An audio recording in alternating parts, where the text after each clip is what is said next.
اعوذ باللہ من الشیطان الرجیم بسم اللہ الرحمن الرحیم الصلاۃ والسلام علیکہ یا رسول اللہ الصلاۃ والسلام علیکہ یا حبیب اللہ الصلاۃ والسلام علیکہ یا رحمت للعالمین۔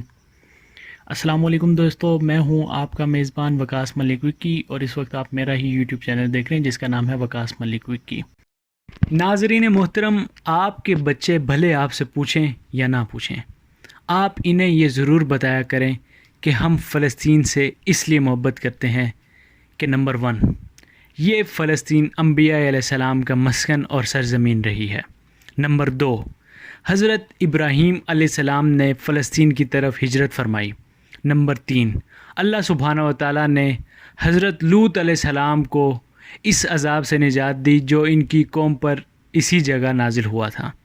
نمبر 4، حضرت داؤد علیہ السلام نے اسی سرزمین پر سکونت رکھی اور یہیں اپنا ایک محراب بھی تعمیر فرمایا۔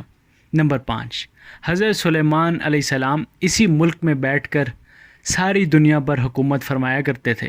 نمبر 6، چونٹیوں کا وہ مشہور قصہ جس میں ایک چونٹی نے اپنی باقی ساتھیوں سے کہا تھا، اے چونٹیوں اپنے بلوں میں گھس جاؤ، یہیں اس ملک میں واقع اس کلان شہر کی ایک وادی میں پیش آیا تھا جس کا نام بعد میں وادی النمل چونٹیوں کی وادی رکھ دیا گیا۔ نمبر 7، حضرت زکریا علیہ السلام کا محراب بھی اسی شہر میں ہے۔ نمبر 8، حضرت موسیٰ علیہ السلام نے اسی ملک کے بارے میں اپنے ساتھیوں سے کہا تھا کہ اسی مقدس شہر میں داخل ہو جاؤ۔ انہوں نے اس شہر کو مقدس اس شہر کے شرک سے پاک ہونے اور انبیاء علیہ السلام کا مسکن ہونے کی وجہ سے کہا تھا۔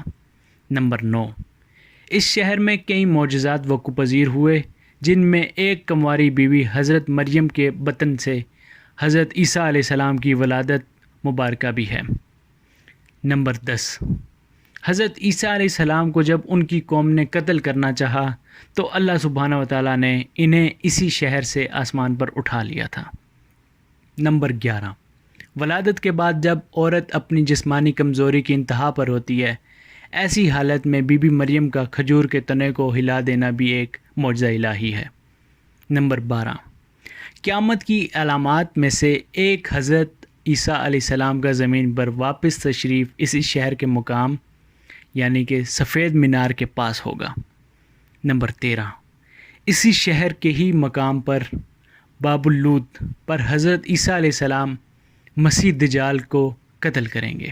نمبر 14، فلسطین ہی ارض محشر ہے۔ نمبر 15، اسی شہر سے ہی یجوج و مجوج کا زمین میں قتال اور فساد کا کام شروع ہوگا۔ نمبر 16، اسی شہر میں وقوع پذیر ہونے والے قصوں میں سے ایک قصہ طالوت اور جالوت کا بھی ہے۔ نمبر 17، فلسطین کو نماز کی فرضیت کے بعد مسلمانوں کا قبلہ اول ہونے کا اعزاز بھی حاصل ہے۔ ہجرت کے بعد حضرت جبرائیل علیہ السلام دوران نماز ہی حکم ربی سے آقا علیہ السلام کو مسجد الاقصی فلسطین سے بیت اللہ کعبہ مشرفہ مکہ مکرمہ کی طرف رخ کر آگے تھے۔ جس مسجد میں یہ واقعہ پیش آیا وہ مسجد آج بھی مسجد قبلتین کہلاتی ہے۔ نمبر 18، حضور اکرم صلی اللہ علیہ وسلم معراج کی رات آسمان پر لے جانے سے پہلے مکہ مکرمہ سے یہاں بیت المقدس فلسطین لائے گئے۔ نمبر 19، سرکار دو عالم حضرت محمد صلی اللہ علیہ وسلم کی اقتداء میں انبیاء علیہ السلام نے یہاں نماز ادا فرمائی۔ اس طرح فلسطین ایک بار پھر سارے انبیاء کا مسکن بن گیا۔ نمبر 10، سیدنا ابو ذر کہتے ہیں کہ میں نے رسول اللہ صلی اللہ علیہ وسلم سے عرض کیا کہ زمین پر سب سے پہلی مسجد کون سی بنائی گئی؟ تو آپ صلی اللہ علیہ وسلم نے فرمایا کہ مسجد الحرام یعنی خانہ کعبہ۔ میں نے عرض کیا کہ پھر کون سی مسجد بنائی گئی؟ تو آپ صلی اللہ علیہ وسلم نے فرمایا کہ مسجد الاقصی یعنی بیت المقدس۔ میں نے پھر عرض کیا کہ ان دونوں کے درمیان کتنا فاصلہ تھا؟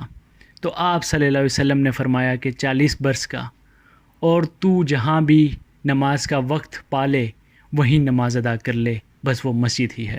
فلسطین کی عظمت کا اندازہ اس بات سے بھی لگایا جا سکتا ہے کہ یہاں پر پڑھی جانے والی ہر نماز کا اجر